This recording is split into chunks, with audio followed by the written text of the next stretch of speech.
اعوذ باللہ من الشیطان الرجیم بسم اللہ الرحمن الرحیم الحمد للہ رب العالمین والصلاة والسلام علی سید الانبیاء والمرسلین ابی القاسم محمد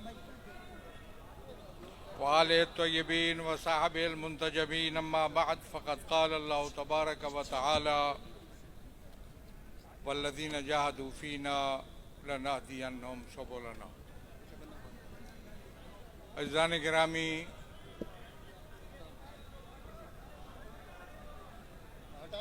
میں تشکر کرتا ہوں حجت الاسلام والمسلمین مفسر قرآن حضرت علامہ شیخ محسن علی نجفی صاحب کا کہ انہوں نے لطف فرمایا اور تشریف لائے۔ اسی طرح حضرت آیت اللہ حافظ سید ریاض حسین نجفی صاحب کا کہ انہوں نے بھی زحمت فرمائی اور تشریف لائے۔ اور میں تحسین کہتا ہوں تمام ان حضرات کو جنہوں نے اس پروگرام کے انعقاد میں کردار ادا کیا۔ صحیح ہے، کردار ادا کیا، اور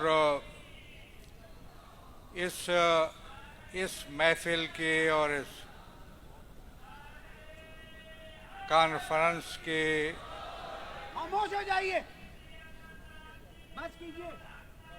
روح رواں حضرت علامہ شبیر حسن میثمی صاحب ہیں، جنہوں نے تگ و تو کی، ان کے ساتھی، اور جو آپ حضرات تشریف لائے، آپ نے بھی زحمت فرمائی، سب حضرات نے، سب لائق تحسین، لائق قدردانی ہے۔ میں سمجھتا ہوں کہ آپ کا یہ اجتماع، صرف اجتماع، یہ بہت بڑی اہمیت کا حامل ہے۔ خطابات ہوتے یا نہ ہوتے، کوئی بات اس کے اندر بیان کی جاتی یا نہ کی جاتی، ایک دعوت نامے پہ آپ کا جمع ہونا بہت بڑی اہمیت کا حامل ہے، اس لیے کہ یہ اجتماع یہ پیغام دے رہا ہے کہ ہم اپنے حقوق سے نہ تو دستبردار ہوں گے اور نہ کسی کو سلب کرنے کی اجازت دیں گے۔ یہ پیغام ہے، یہ آ چکا، مزید اس میں اور کوئی کسی لمبی چوڑی گفتگو کی ضرورت نہیں ہے۔ اس اجتماع سے یہ پیغام جا چکا ہے ان لوگوں کے پاس جن کے پاس یہ پیغام جانا چاہیے۔ کون ہے وہ، ابھی میں اس کے بارے میں تو کچھ نہیں کہہ سکتا۔ پیغام جا چکا، جہاں وہ خطوط ہم لکھتے ہیں، میں عراق میں تھا تو وہاں ہم سنتے تھے اِلیٰ مَن یَہُمُّهُ الْأَمْرُ، جو آگے مشخص کوئی نہ ہو تو جو بھی جس کے ساتھ یہ معاملہ متعلق ہے، یہ پیغام اس کو پہنچے۔ یہ پیغام بھی اس کو پہنچ چکا جس کے ساتھ یہ چیز متعلق ہے۔ اور میں سمجھتا ہوں مجھے ضرور تذکرہ کرنا چاہیے اس کانفرنس کا، جس کا انعقاد ہمارے سرپرست محترم حضرت شیخ صاحب دامت ظلہ نے کیا تھا سن 18 میں۔ کون سا سن؟ علماء و ذاکرین کانفرنس سے پہلے ہو چکی، اس میں قراردادیں پاس ہوئیں، اس اجتماع کے بڑے اچھے اثرات مرتب ہوئے، پیغام لوگوں تک پہنچا، لیکن میں سمجھتا ہوں ضرورت تھی کہ ایک بار پھر اس پیغام کا اعادہ کیا جائے، اور یہ کانفرنس اس حوالے سے منعقد ہوئی۔ کل جو کانفرنس ہوئی اس کا بھی میں تذکرہ ضرور کروں گا، جو جامعۃ الکوثر میں منعقد ہوئی، جس میں خطباء و مقررین اور جو لوگ محرم الحرام میں مجالس اعضاء سے خطاب کرتے ہیں، وہاں لوگ موجود تھے۔ ان کی بڑی بہترین رہنمائی ہوئی، اور اس فیلڈ کے اندر ایک مکمل ان کو ہدایات دی گئیں، اور ان کی باتیں بھی سنی گئیں، مسائل بھی سنے گئے، ان کی آراء سے بھی استفادہ کیا گیا، اور ان کی رہنمائی بھی ہوئی۔ وہ بھی ایک قابل ذکر ہے اور اس کی بھی اپنی جگہ پہ اہمیت ہے۔ میں یہ سمجھتا ہوں کہ شیعہ علماء کونسل نے یہ جو پروگرام منعقد کیا بہت اہمیت کا حامل ہے۔ یہ پروگرام ہونا چاہیے تھا، بر وقت ہوا، اور اس قسم کے کوششوں کو، کاوشوں کو، جد و جہد کو اور ایسی کانفرنسوں کو یا دوسرے انداز میں اس جد و جہد کو جاری رکھنے کی ضرورت ہے، انشاءاللہ۔ اور یہ جاری رہے گی۔ یہ پہلی کانفرنس نہیں ہے اور نہیں آخری ہے۔ پاکستان بننے کے بعد تشیع کے حقوق کی جد و جہد شروع ہوئی، مختلف انداز میں جانتا ہوں۔ اتفاق کی بات ہے، میری دلچسپی بھی تھی اور اس وقت ہم شعور بھی ہمیں تھا، اس مرحلے پہ ہم پہنچ چکے تھے۔ بڑی طویل داستان ہے یہ، جد و جہد جاری مختلف حوالوں سے، اور پھر یہ پہنچی سن 89 کی اپریل میں بکر کنونشن میں، جہاں جنرل ضیاء الحق کے اسلامائزیشن سے جو خطرات ابھرے تھے کہ کہیں کسی خاص برانڈ کا اسلام نہ نافذ کر دیا جائے، اس کے رد عمل میں قومی قیادت قائم ہوئی اور قومی پلیٹ فارم قائم ہوا۔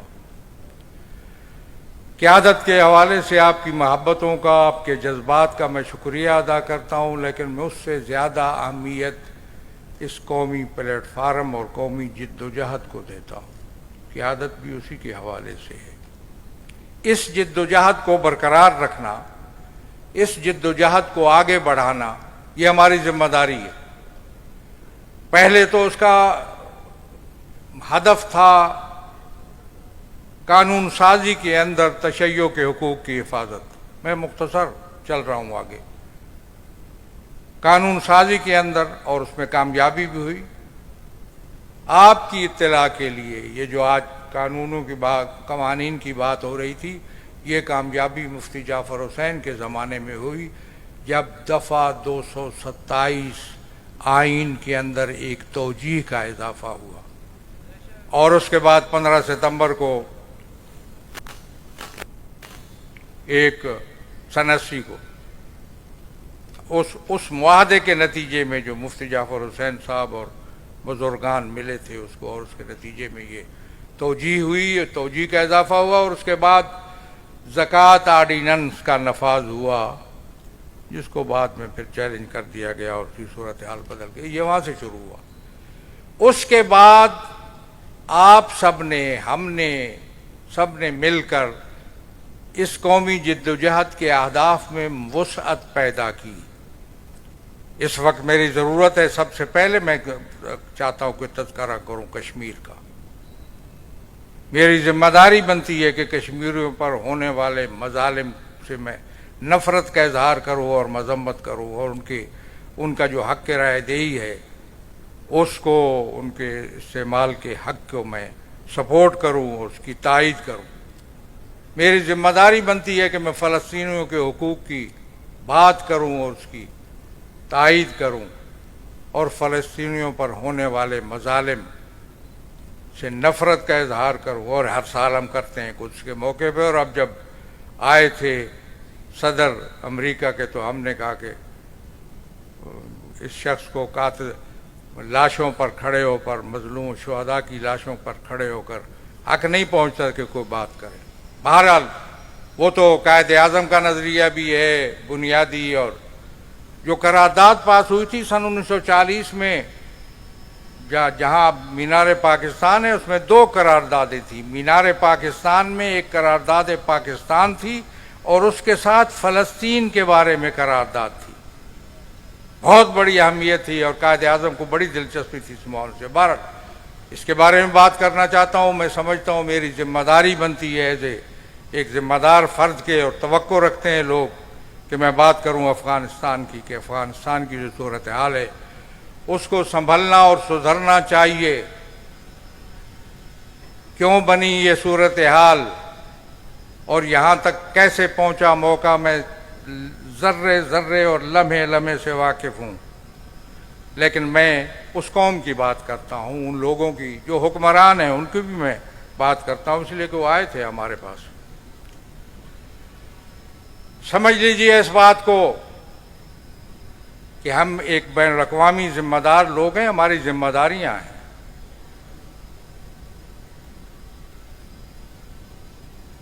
مجھے نہیں مارا اسامہ بن لادن نے، ہمیں اسامہ بن لادن نے نہیں مارا۔ مجھے نہیں مارا حکیم اللہ محسود نے، مجھے نہیں مارا لشکر طیبہ اور اس کے جو سربراہ ہیں حافظ سعید احمد، میری سب سے بات ہوئی ہے۔ میں نے پیغام بھیجا اسامہ کو، اس نے کہا ہمارا موضوع ہی نہیں ہے، اگر کچھ کرنے والے ہیں تو کچھ اور لوگ ہیں جو ہم سے متعلق نہیں ہیں۔ میں نے بڑا وفد بھیجا حکیم اللہ محسود کے بعد، آج میں بتا رہا ہوں، چلتے چلتے بات آ گئی تو سن لو، بہت بڑا وفد۔ اس نے کہا جی ہمارا یہ مشن نہیں ہے، کچھ لوگ ہماری صف میں اگر گھسے ہیں تو وہ الگ بات ہے۔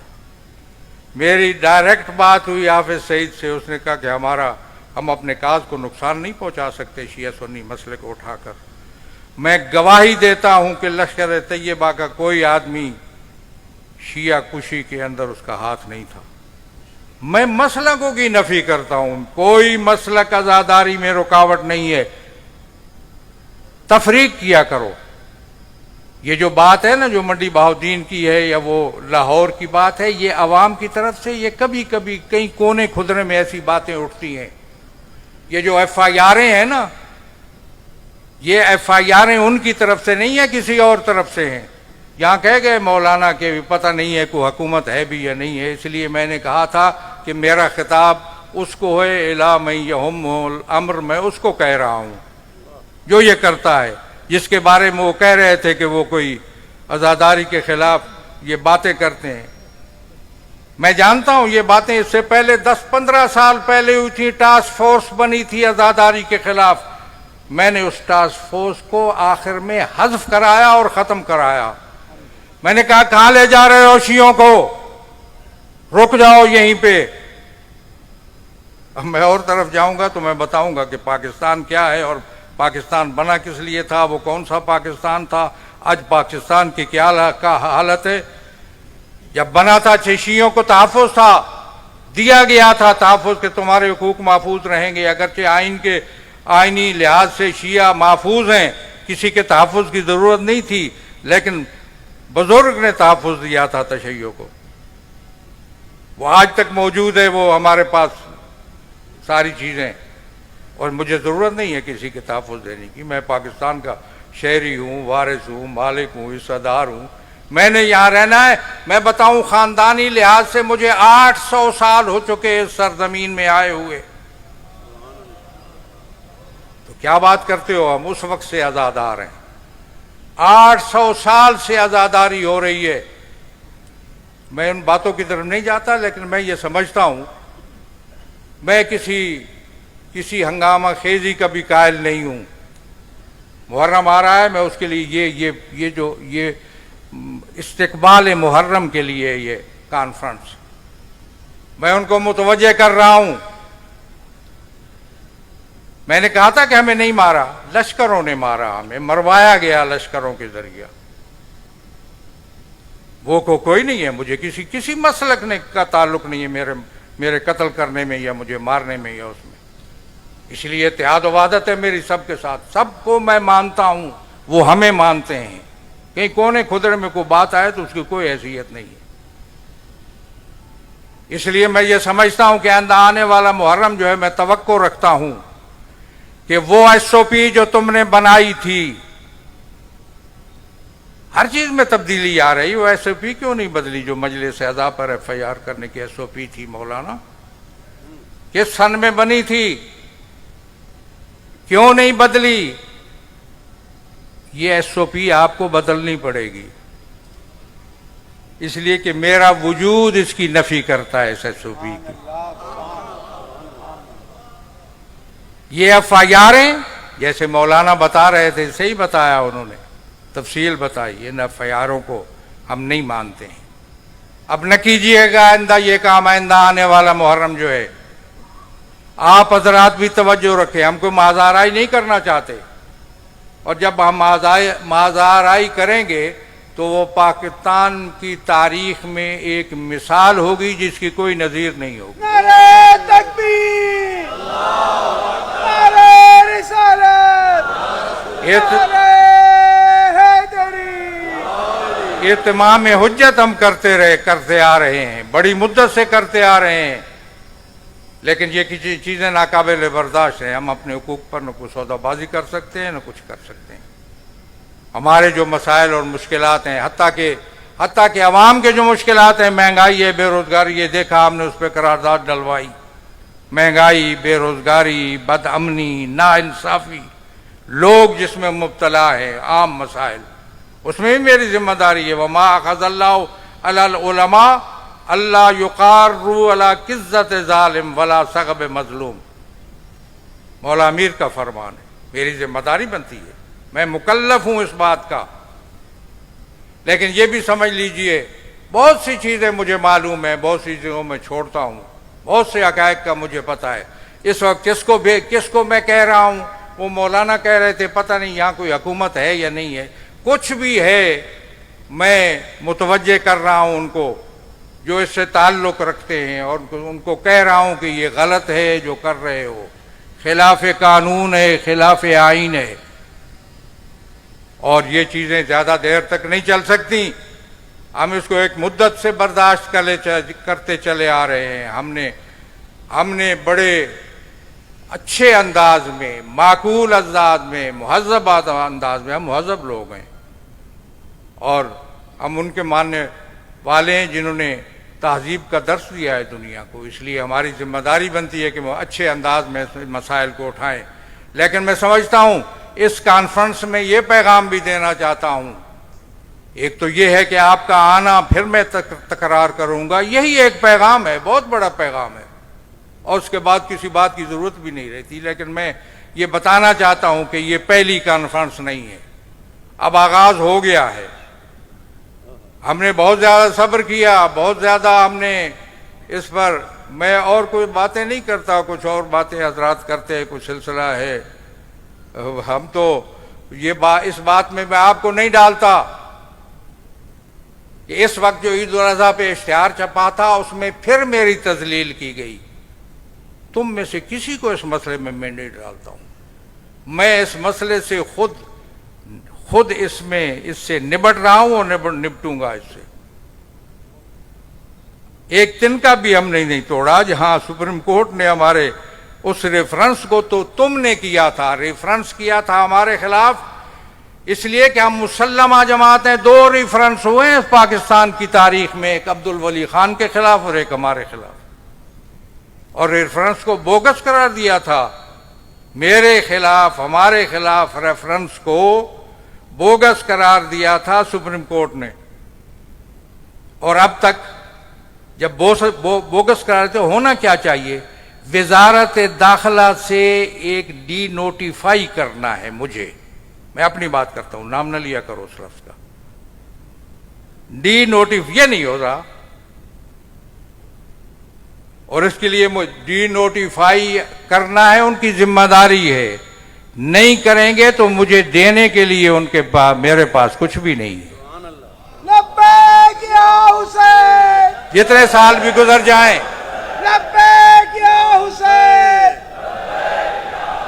لبیک یا حسین، تیار ہو کے جائیے، چارج ہو کے جائیے، جیسے شیخ صاحب نے ہدایات دی ہیں، ان ہدایات کی روشنی میں آپ آمادہ ہو کر جائیے کہ اس محرم میں ایک نئے انداز سے ہم نے آگے بڑھنا ہے، کسی سے مازارائی نہیں، کسی سے لڑائی جھگڑا نہیں ہے۔ میرا پاکستان میں صرف تکفیریوں کے علاوہ کسی کے ساتھ کوئی مسئلہ نہیں ہے، شیعوں کے ساتھ تو مسئلہ نہیں ہے، میں نے تو ایسی وحدت کا فارمولہ دیا ہے کہ نہ کسی کو موضوع بحث بناتا ہوں، نہ کسی پر تنقید کرتا ہوں، نہ کسی کی توہین کرتا ہوں، نہ کسی کا تذکرہ کرتا ہوں، نہ تبصرہ کرتا ہوں، یہ فارمولہ اتحاد کا مجھ سے پوچھا لوگوں نے، تو میں باقی باتیں یہ ہیں کہ لوگ اپنے اپنے ان کے سلسلے ہیں وہ بنا رہے ہیں، تو مجھے اس سے کوئی غرض نہیں ہے، نہ کوئی مشکل ہے، نہ کوئی پرابلم ہے۔ کیا پرابلم ہے قیادت کو؟ کوئی پرابلم نہیں ہے قیادت کو۔ قیادت کی بات کرتے ہیں آپ، محبت ہے آپ کی، شکریہ، بہت شکریہ۔ بات کریں اپنے مشن کی، بات کریں عوام کے حقوق کی جن کی ہماری ذمہ داری ہے اور ہمارا فریضہ ہے، بات کریں اس مشن کی جس ہم کو لے کے چلے ہیں، جس کا ایک کل منظر ہم نے دیکھا اور ایک منظر یہ ہے۔ ان دونوں چیزوں کو میں سمجھتا ہوں ایک ساتھ آگے بڑھنا چاہیے اور بڑھا کے اس کو آگے چلنا ہے، اور یہ میں سمجھتا ہوں کہ یہ پیغام آپ آمادہ رہیے، تیار رہیے، اور آئندہ میں سمجھتا ہوں کہ اگر اس قسم کی علماء و ذاکرین کانفرنس نہیں ہونی چاہیے، اس کا رنگ کچھ اور ہونا چاہیے اور اس کا انداز بھی کچھ اور ہونا چاہیے۔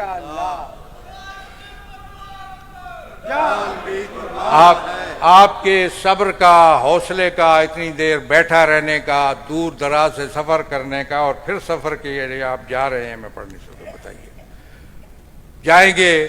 میں اس پہ پھر شکریہ ادا کرتا ہوں، تحسین کہتا ہوں۔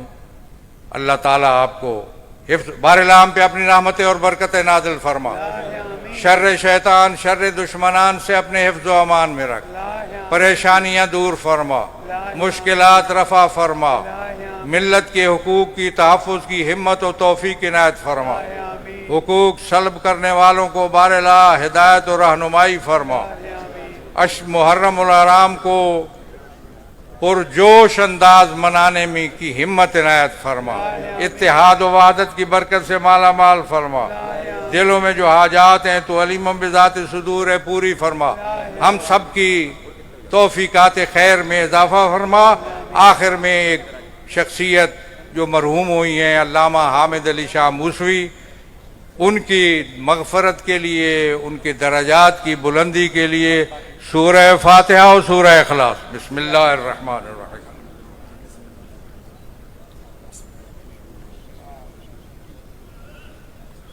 والسلام علیکم ورحمۃ اللہ وبرکاتہ۔